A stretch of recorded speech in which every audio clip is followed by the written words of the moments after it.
So, I lost my daughter, Lydia. It's still hard to say. Lydia's been gone since the middle of August, but she's been gone a lot longer. Our son, Adam, he was 23. He died in 1997, August 4th at 3:15 p.m. I've had two major impacts in my life. One was my father dying on July 26, 1981. So almost 40 years ago. And he was a pretty strong guy in my life. Sorry. My other was losing my husband, my second husband, on August 31st, 1997. What surprised me was New Year's. Huh. I know. And New Year's it's not like there's great grand traditions for the family and there's all the things we do and that you're super missing out on her. She wouldn't have been staying up till midnight to watch that with us.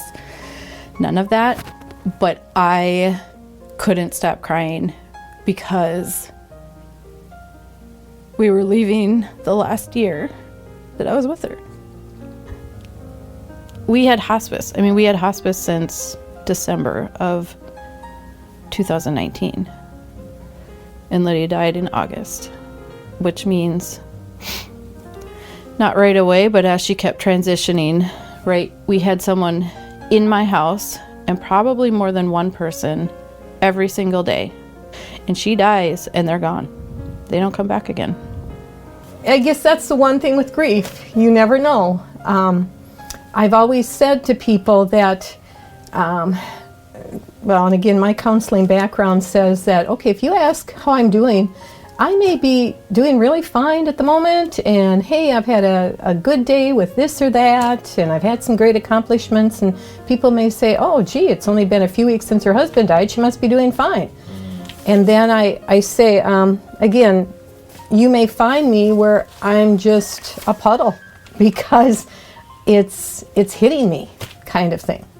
I just hear people say it can sneak up on you, it surprises you, it just happens, that there are moments of time that throughout the day that just it kind of overwhelms you and just comes upon you. And I think you kind of hear that and don't know that you really believe that. And sometimes I feel like I need to bring it on. I need to encourage the grief, which has been interesting too.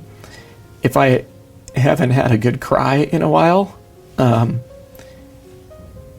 I feel like then I need to, just internally something is not feeling right. That the people that were closest to them, their best friends, as it were the ones that left first. And the ones that they didn't think would stick around became their total support, which was really quite surprising. So I have a lot of people that would call me and say, I don't know what to do. What can I do? And I always tell them, just don't forget. Call once a week, just leave a voicemail. Once a month, send a card and just say thinking of you. That's all it takes. Another thing is to ask your friends for things. They say, I'll do anything, what do you need? But you don't ask them, and I've learned you do ask them. Kind of big learning from the beginning is not wanting to really be a person who's, hey, here's what's going on in our life, and trying to, we can take care of this, we've got our family, we're gonna, turn inwards and be okay, and learning quickly that that's, not gonna get us through to the end, and we can't do this all by ourselves. That, or if someone's just, I'm gonna bring you some tea, and we can talk, or we can just sit there. Those are the people. That's everything, because there's not an expectation for me. I don't have to pretend like I'm okay. I don't have to get dressed up or whatever. It's just, being with you in whatever your moment you're in. I think it's important. The whole say my daughter's name, talk to me about her, not pretend like, or don't not say it because you think it's going to upset me. And do you feel like you need to sometimes help people along, help them feel okay because they want to make you feel okay? Yes, I think that's part of it. And not wanting to say, oh, it's okay, it's okay that I feel this way. It's I think being, just the response is, that's really hard. I'm really sorry that's what you're having to experience. One of the things I have found, I'm a huge book reader. If anything, God speaks to me through the books, a number of books, and I'm still finding things, and I choose to, instead of giving a sympathy card, I give people a book. We were counseling, and the counselor, he said, "What are you feeling right now?" I said, "I'm so mad at God." And I said, "I just want to go up there and I want to kick him in the shins and tell him, how dare you?" And he said, "You know what? Jesus would lift his robe and let you kick him." There's been a whole new understanding of God as a parent. And that God watched his son die. The thing I haven't totally reconciled with is he got his back 3 days later, so it doesn't seem quite fair. But the whole Christianity thing, I guess I gotta let that one go. I actually went away on a weekend and I had prepared and was like, I need to just wrestle with God. Like, I need to spend time in prayer.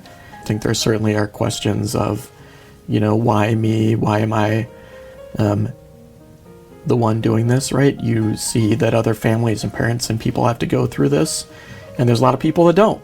So I think that's sometimes more about it is,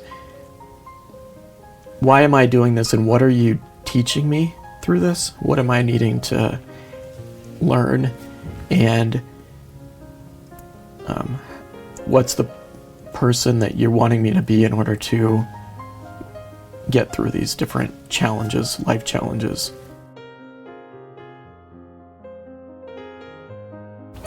I feel like because of this disease, there's not a whole lot that can faze me at this point.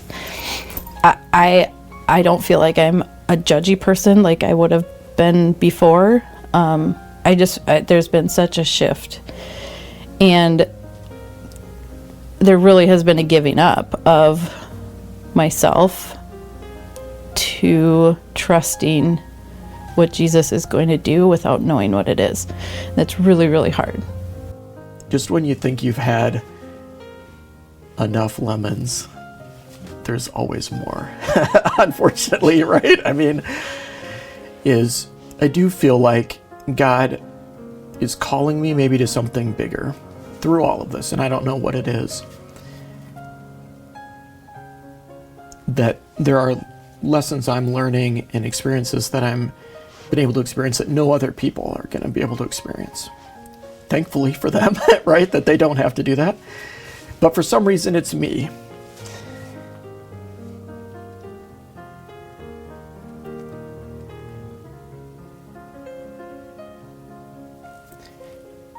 And I guess in some ways, I don't want that to go to waste either.